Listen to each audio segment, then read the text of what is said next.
प्रेम से बोलिए विष्णु भगवान की जय, लक्ष्मी मैया की जय। आज निर्जला एकादशी है। ज्येष्ठ मास शुक्ल पक्ष की निर्जला एकादशी का महात्म्य। युधिष्ठिर ने पूछा, हे जनार्दन, अपरा का सारा महात्म्य मैंने सुन लिया। अब ज्येष्ठ के शुक्ल पक्ष में जो एकादशी होती है उसका वर्णन कीजिए। भगवान श्री कृष्ण बोले, राजन, इसका वर्णन परम धर्मात्मा सत्यवती नंदन व्यास जी करेंगे, क्योंकि ये संपूर्ण शास्त्रों के तत्वज्ञ और वेद वेदांग के पारंगत विद्वान हैं। तब वेद व्यास जी कहने लगे, दोनों ही पक्षों की एकादशियों को भोजन न करें। द्वादशी को स्नान आदि से पवित्र हो, फूलों से भगवान केशव की पूजा करके नित्य कर्म समाप्त होने के पश्चात पहले ब्राह्मणों को भोजन देकर अंत में स्वयं भोजन करें। ब्राह्मण जनना शौच और मरना शौच में भी एकादशी को भोजन नहीं करना चाहिए। हे राजन, इसे ध्यान में रखिए। यह सुनकर भीमसेन बोले, परम बुद्धिमान पितामह, मेरी उत्तम बात सुनिए। राजा युधिष्ठिर, माता कुंती, द्रौपदी, अर्जुन, नकुल और सहदेव ये एकादशी को कभी भोजन नहीं करते तथा मुझसे भी हमेशा यही कहते हैं कि भीमसेन, तुम भी एकादशी को न खाया करो। किंतु मैं इन लोगों से यही कह दिया करता हूँ कि मुझसे भूख नहीं सही जाएगी। भीमसेन की बात सुन करके व्यास जी ने कहा, यदि तुम्हें स्वर्गलोक की प्राप्ति अभिष्ट है और नरक को दूषित समझते हो तो दोनों पक्षों की एकादशी को भोजन न करना। भीमसेन बोले, महाबुद्धिमान पितामह, मैंने आपके सामने सच्ची बात कहता हूँ कि एक बार भोजन करके भी मुझसे व्रत नहीं किया जा सकता, फिर उपवास करके तो मैं रह ही कैसे सकता हूँ। मेरे उदर में वृक नामक अग्नि सदा प्रज्वलित रहती है, अतः जब मैं बहुत अधिक खाता हूँ तभी यह शांत होती है। इसीलिए महामुने, मैं वर्ष भर में केवल एक ही उपवास कर सकता हूँ, जिससे स्वर्ग की प्राप्ति सुलभ हो और जिसके करने से मैं कल्याण का भागी हो सकूं। ऐसा कोई एक व्रत निश्चय करके बताइए, मैं उसका यथोचित रूप से पालन करूंगा। व्यास जी ने कहा, हे भीम, ज्येष्ठ मास में सूर्य वृष राशि पर हो या मिथुन राशि पर शुक्ल पक्ष में जो एकादशी हो, उसका यत्न पूर्वक निर्जल व्रत करें। केवल कुल्ला या आचमन करने के लिए मुख में जल डाल सकते हैं, उसको छोड़कर और किसी प्रकार का जल विद्वान पुरुष मुख में न डालें, अन्यथा व्रत भंग हो सकता है। एकादशी को सूर्योदय से लेकर दूसरे दिन के सूर्योदय तक मनुष्य जल का त्याग करे तो यह व्रत पूर्ण होता है। तदंतर द्वादशी को निर्मल प्रभात काल में स्नान करके ब्राह्मणों को विधि पूर्वक जल और सुवर्ण का दान देवें, सोने का दान देवें। इस प्रकार सब कार्य पूरा करके जितेंद्रिय पुरुष ब्राह्मणों के साथ भोजन करें। वर्ष भर में जितनी भी एकादशियां होती हैं, उन सब का फल निर्जला एकादशी के सेवन से मनुष्य प्राप्त कर लेता है, इसमें तनिक भी संदेह नहीं है।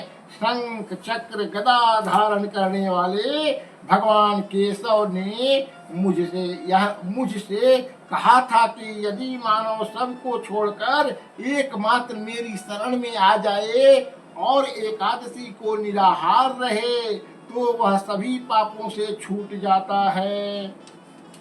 एकादशी का व्रत करने वाले पुरुष के पास विशालकाय विकराल आकृति वाले काले रंग वाले दंड पासधारी भयंकर दूत नहीं आते। अंतकाल में पीतांबरधारी सौम्य स्वभाव वाले, हाथ में सुदर्शन चक्र धारण करने वाले और मन के समान वेगशाली विष्णु दूत आकर इस वैष्णव पुरुष को भगवान विष्णु के धाम में ले जाते हैं। अतः निर्जला एकादशी को पूर्ण यत्न करके उपवास करना चाहिए। तुम भी सभी पापों की शांति के लिए यत्न के साथ उपवास और श्री हरि का पूजन करो। स्त्री हो या पुरुष, यदि उसने मेरु पर्वत के बराबर भी महान पाप किया हो तो वह एकादशी के प्रभाव से भस्म हो जाता है। जो मनुष्य उस दिन जल के नियम का पालन करते हैं वह पुण्य का भागी होते हैं। उसे एक एक पहर में कोटि कोटि स्वर्ण मुद्रा दान करने का फल प्राप्त होता सुना गया है। मनुष्य निर्जला एकादशी के दिन स्नान दान जप होम आदि जो कुछ भी करता है वह सब अक्षय होता है। यह भगवान विष्णु का कथन है। निर्जला एकादशी को विधि पूर्वक उत्तम रीति से उपवास करके मानव वैष्णव पद को प्राप्त कर लेता है। जो मनुष्य एकादशी के दिन अन्न खाता है वह पाप भोजन करता है। इस लोक में वह चंडाल के समान है और मरने पर दुर्गति को प्राप्त होता है। एकादश्यां दिने योजनं भुंके पापं भुनिक्तिशः इहलोके च चांडालो मृतः प्राप्नोति दुर्गतिम्। जो ज्येष्ठ के शुक्ल पक्ष में एकादशी को उपवास करके दान देंगे वे परम पद को प्राप्त होंगे। जिन्होंने एकादशी को उपवास किया है वे ब्रह्म हत्यारे, शराबी, चोर और गुरुद्रोही होने पर भी सब पातकों से मुक्त हो जाते हैं। हे कुंती नंदन, निर्जला एकादशी के दिन श्रद्धालु स्त्री पुरुषों के लिए जो विशेष दान और कर्तव्य विहित है उसे सुनो। उस दिन जल में शयन करने वाले भगवान विष्णु का पूजन और जलमयी धेनु का दान करना चाहिए अथवा प्रत्यक्ष धेनु या घृतमयी धेनु का दान उचित है। पर्याप्त दक्षिणा और भांति भांति के मिष्ठानों द्वारा यत्न पूर्वक ब्राह्मणों को संतुष्ट करना चाहिए। ऐसा करने से ब्राह्मण अवश्य संतुष्ट होते हैं और उनके संतुष्ट होने पर श्री हरि उन्हें मोक्ष प्रदान करते हैं। जिन्होंने श्रम, दम और दान में प्रवृत्ति हो, श्री हरि की पूजा और रात्रि में जागरण करते हुए निर्जला एकादशी का व्रत किया है, उन्होंने अपने साथ बीती हुई 100 पीढ़ियों और आने वाली 100 पीढ़ियों को भगवान वासुदेव के परम धाम में पहुंचा दिया है। निर्जला एकादशी के दिन अन्न, वस्त्र, गौ, जल, शैया, सुंदर आसन, कमंडलू तथा छाता दान करने चाहिए। जो श्रेष्ठ एवं सुपात्र ब्राह्मणों को जूता दान करते हैं वह सोने के विमान पर बैठकर स्वर्ग लोक में प्रतिष्ठित होते हैं। जो इस एकादशी की महिमा को भक्ति पूर्वक सुनते तथा जो भक्ति पूर्वक उसका वर्णन करते हैं वे दोनों स्वर्ग लोक में जाते हैं। चतुर्दशी युक्त अमावस्या को सूर्य ग्रहण के समय श्राद्ध करके मनुष्य जिस फल को प्राप्त करता है वही इसके श्रवण से भी प्राप्त होता है। पहले दंत धावन माने मुख धो करके यह नियम लेना चाहिए कि मैं भगवान विष्णु भगवान केशव की प्रसन्नता के लिए एकादशी को निराहार रहकर आचमन के सिवा दूसरे जल का भी त्याग करूंगा। द्वादशी को देव देवेश्वर भगवान विष्णु का पूजन करना चाहिए। गंध, धूप, पुष्प और सुंदर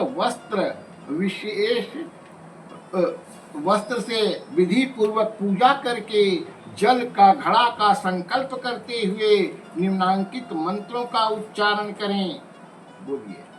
देव देव हृषिकेशा संसार वर्ण वतारक उदकुंभ प्रदानेन नयमा परमांगतिं। संसार सागर से तारने वाले, बोलिए, संसार सागर से तारने वाले देव देव ऋषिकेश इस जल के घड़े का दान करने से आप मुझे परम गति की प्राप्ति कराइए।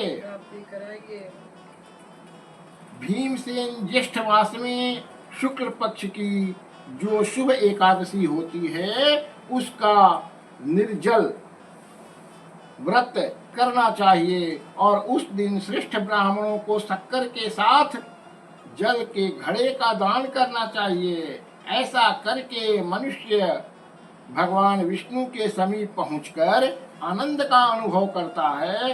तत्पश्चात एकादशी को ब्राह्मण भोजन कराने के बाद स्वयं भोजन करें।